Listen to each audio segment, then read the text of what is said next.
I found explicit emails between my fiancé and his ex where he says he's still in love with her, trashes my body, and admits he can't even get off unless he's thinking about her, and I'm ready to pack my bags without saying a word. My fiancé, Dale, and I have been together for 5 years. We are as solid as I guess anyone thinks they are before something like this blindsides them. I am in total and complete shock. I'm just sitting here shaking. I can't even cry yet. Dale is at work right now. I haven't texted him or called him or anything at this point. When we got together, he had just broken up with his college sweetheart. She was his first love. I was afraid I was just a rebound. He said that wasn't true. I believed him. Rest is history. Sorry as this is rushed and all over the place. Nothing makes sense in my head right now. I used his laptop about 2 hours ago to open his contacts list he has saved on there so I could get addresses for our wedding invites. Been telling him to get those to me for over a week, so I decided to do it myself. He keeps his contacts info on his email. When I opened his email, I saw an email on the very top of his inbox with the subject line Jen, fake name, how can I win? The subject line got cut off after that, so I couldn't see more without clicking. Jen is the name of his ex from college. I sat there for at least 10 minutes trying to decide if I should open it or not. But then I decided he should have nothing to hide, so I did. The rest of the subject line was, Jen, how can I when you still exist? The email was her replying to a string of emails between the two of them that has gone on for over a week. Long story short, Dale is still in love with Jen. He thinks about her constantly. He'll never find another woman like her. Even worse is that he makes fun of me and she laughs about it. One email she asks him why I don't make him happy and isn't he satisfied with me? I can't remember word for word, and I don't feel like reading it again, but he said something like she tries. She's just not good though, way too vanilla. I love her, but the only way I can get off is when I think about screwing you and how dripping you get. I think every inch of my bed was soaked from you. I have the biggest hard on just thinking about it. And then she answered with a bunch of lol-s and said she felt sorry for the poor girl. Another thing he said was that he made fun of me for having a large scar across my chest, onto my left breast, which has disfigured the nip a bit. He said it looked like something out of Edward Scissorhands. That is almost too much to bear. He might as well have punched me in the gut. I was in an awful car accident when I was a teenager. I had a big piece of dashboard shatter and basically fly into my chest. I almost died. I've never been ashamed of the scar. It's like a constant reminder that I survived something a lot of people don't, and I should be grateful to be alive. The slight disfigurement of the nip doesn't bother me either. I've always had the attitude of if someone doesn't want me because of a nip, screw them. But to hear him make fun of something he knows is a result of something so major in my life, my friend was thrown from the backseat and lost her life, is just... I have no words. The emails go on and on. Some are explicit. One she described how she just self-pleasured while thinking about how he used to go down on her for hours. I'm assuming that these emails are just a small portion of their contact. The first email in the thread was Dale talking about how he doesn't think he can marry me and that he thinks about leaving me almost constantly. He said if she lived in this state he'd already have left me. It didn't sound like the first time they'd reconnected, so I'm guessing if I snooped I'd find texts as well. I don't need to snoop further. I've seen all I need to. Obviously I'm not going to stay. Despite what he said about me, I'm pretty great and I know this. He said he misses backdoor. Apparently I'm too vanilla to give it to him. Thing is, I've tried to initiate that as I enjoy it and he told me he wasn't into that. So he lied. Just to cast me in bad light. I'm so freaking mad I just want to throw his crap into a pile and light it on fire. But I won't. Because I don't want to give him the satisfaction of knowing how much he hurt me. I'm not sure why I posted here. It's too fresh to talk to my friends and family. Should I just pack my stuff and leave with no explanation? Just ghost? I've got too much dignity to scream and cry in front of him. I don't know what to do. I don't know if I want comfort or advice or what. I just needed someone to know what happened so I don't feel so alone right now. Update. Hey everyone. First off, thank you for caring so much about my situation. You all have great advice, encouragement, and you help me hold on to the strength I need to make it through this. I still have a lot to get through and I'm hurting so much right now. It comes in waves. Sometimes I feel so empowered and strong, then 10 minutes later I'm crying in a ball and feel like I can't move or do anything. Last night I texted Dale and told him that my best friend, Jake, had gotten into a fight with his boyfriend and I was going to go stay with him so he could vent and have somebody with him. I told Jake what happened and showed him the emails. I took pictures of them on my phone in case I needed them for whatever reason. Jake and his boyfriend Mike, who he had obviously not gotten into a fight with and was there, were infuriated, and we all just sort of cried together for a while. They stayed up with me almost all night helping me figure out my next moves. We all agreed that taking the high road was the best route. We made a list of all the things that were necessary to get out of the apartment. Mike is a property manager for a different apartment complex, so this morning he called my property manager and gave her a very condensed, detail-free version of what was happening. I have always thought it important to get to know your property manager in case you ever have a situation where they can help you out, so she always really liked me. Dale and I have been paying rent on a month-to-month basis for about 3 months because we were starting to look for houses to purchase after we settled down after the wedding. My property manager told Mike that working out getting my name off of the rental agreement wouldn't be a problem and to not worry about the 30-day notice that she typically requires for a tenant moving out. As far as finances go, I make about 70% of our combined income and Dale only covers about 30%. When Jake, Mike, and I were discussing the logistics of me moving out, Mike brought up the point that Dale does not make enough to cover the required 3 times rent and income each month. Meaning he will most likely be given notice to move out if he cannot find a roommate fast. We lived in a 1-bedroom, so I doubt he'll be able to find someone quickly who is willing to sleep on a couch versus having their own bedroom. Especially since I purchased the couch, so there isn't even one there anymore. The thought of this brings me great pleasure, as I'm sure you can imagine. Jake and I each called out of work today and we rented one of those mover pickup trucks. We were pretty organized after making our list, and it only took us a couple of trips to get my stuff out and into Jake and Mike's garage for the time being. Dale texted me a couple of times asking how Jake is and if I'm coming home after work tonight. I told him I'm already home, not exactly a lie, I was there at the time, and then I said Jake was going to be okay and that I just couldn't believe how awful people can be to the people they love. Dale agreed and said that he was glad he had such a good girl like me. It was tempting to say something about how I'm just so vanilla that way. I didn't, I just told him to always remember that, how great I am to him. He said of course he would.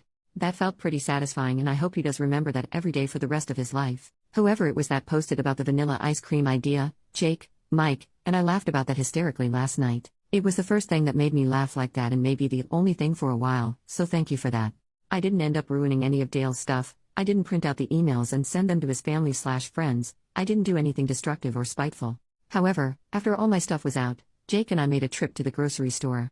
I took that poster's advice and I bought one of those big plastic tubs of vanilla ice cream. I left it on the counter with a note and my engagement ring. I wrote, I know vanilla isn't your favorite flavor, but this is the only vanilla you'll be eating from now on. XOXO. I mean, I am human. I had to leave him with a little bit of a bang. So here I am. Staying with Mike and Jake for a while. Finding an apartment will be no issue for me. I'm comfortable financially on my own with a stable job. I have to deal with the deposits I put down for the venues for both the wedding and the reception. I can't right now, I'm too much of a mess emotionally.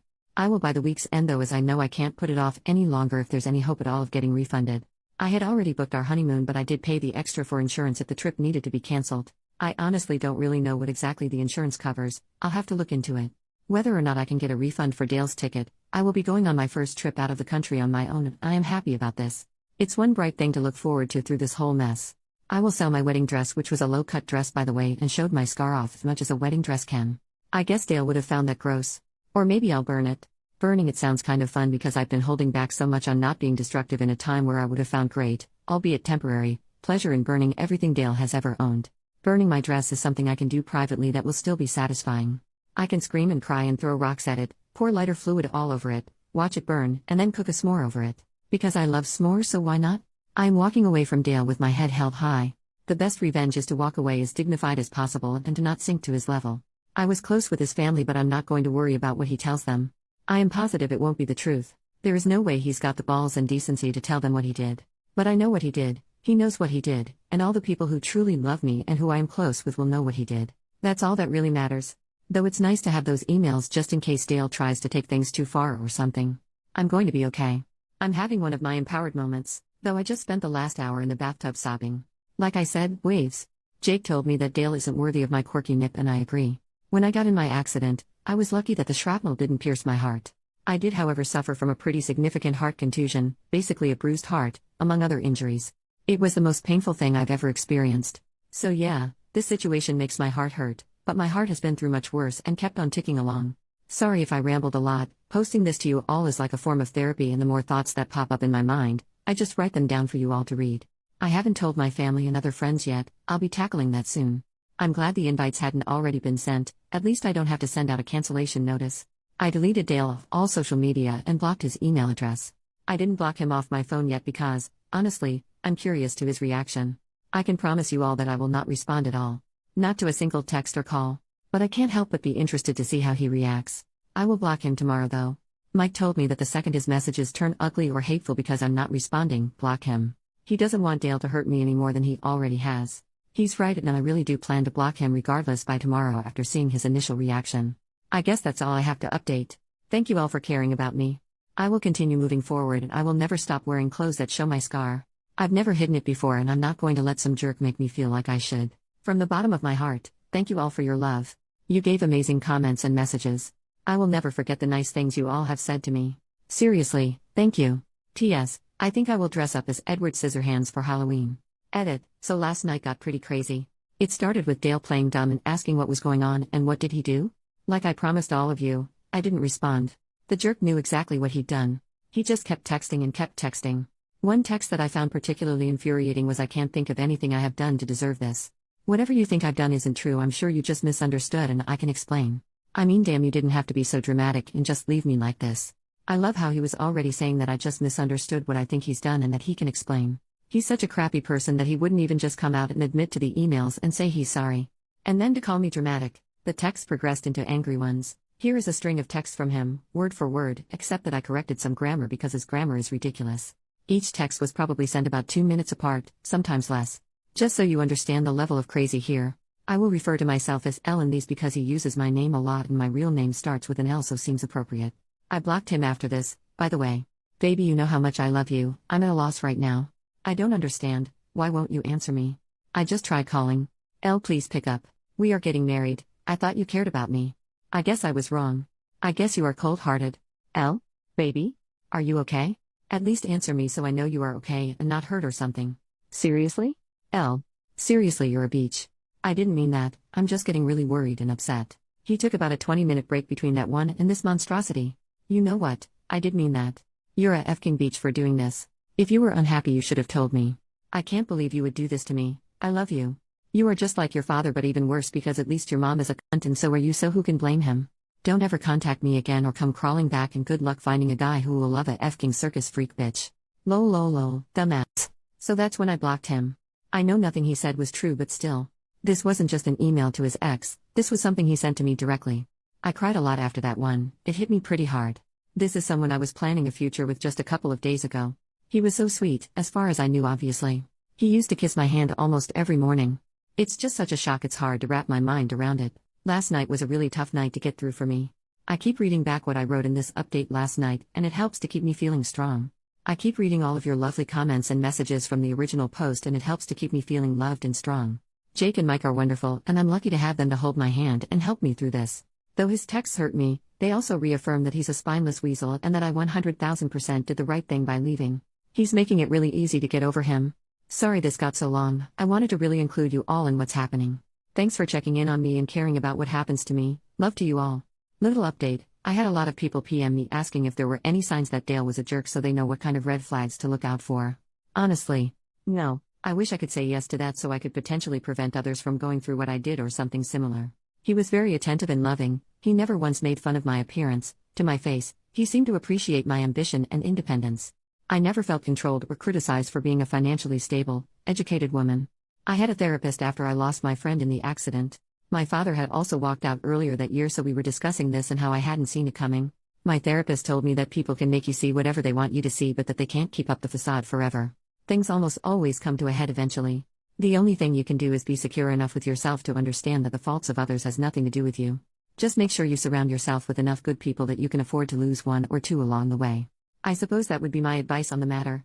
Love people openly and let yourself be loved, but always keep hold of yourself and make sure you have yourself covered should someone let you down along the way. As far as the dress goes, I believe I will take the advice of many of you and donate it to flood victims. It is a beautiful gown. I think what I will burn instead is my reception dress. I've got to burn something. Second update. Hey Reddit. I am doing great. I haven't spoken to Dale since our split, though he did show up at Jake and Mike's place twice and they had to basically shoo him away, and he would send flowers and cards to Jake and Mike's place for me for close to 3 months before giving up. I have no idea what is happening in his life these days, which is a wonderful thing. I ended up going on my honeymoon alone and it was fabulous. I went to Spain and had such incredible experiences. And the food. You all, it was wonderful. About 5 months ago I bought a home. My very first home. Just a small little starter home, and it's not much, but it's mine and I love it. I've also done a fair share of traveling. Mostly by myself because there is something just empowering and magical about traveling by yourself. Quiet moments alone, just taking in amazing sights and experiences. Though I've also traveled with Jake to Canada, which was a very fun trip, and had a Vegas trip with 5 other friends. As far as my romantic life, I'm having fun. I'm staying single, and I would like to stay single for a while. Unless I meet someone who just sweeps me off my feet. I have met some men during my travels and around the city that seem to have no problem with my circus freak scar though. So that's about it. I am forever grateful to how much you all rallied around me and lifted me up during a very low time. It meant and still means so much. You are all wonderful, kind people. Even when I logged on to this account today for the first time in months, I still had people messaging me words of encouragement as little as 2 weeks ago. That is, not to sound corny, sort of magical. That complete stranger shows such compassion. Thanks for being rad, Reddit.